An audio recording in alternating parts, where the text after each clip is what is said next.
Bali ito, titignan natin yung panel gauge temperature ng water temperature.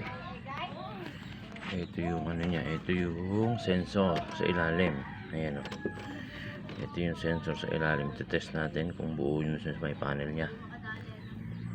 Ito. Hugutin mo lang to, hugutin. Ano to, Toyota Light Ace. Ayan. Hugot, ayaw. Ayan. Hugot. Natin, titingnan natin yung sa may, ayan, ito siya. Bali, didikit mo lang siya sa body. Ayan, diba? Ayan, ayan yung temperature gauge.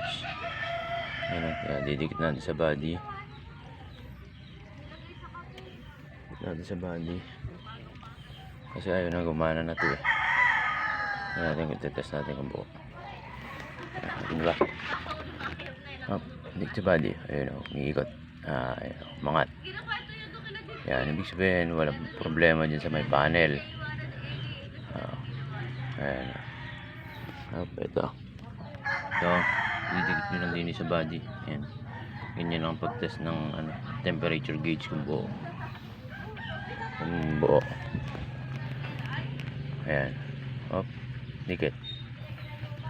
Hop. Ayan, pag abot nyo niya, overheat na yan. Ngayon, siguro ang problema na to itong sensor. Baka madumi na or palitin. Ito. Hanap tayo ng mabibilan ng sensor. Pero try muna nating linisin kasi puro dumi lang itong yung contact niya. Try muna natin linisin to. Yan.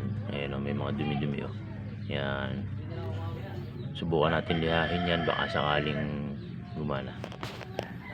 Pag wala, bibili tayo bagong sensor.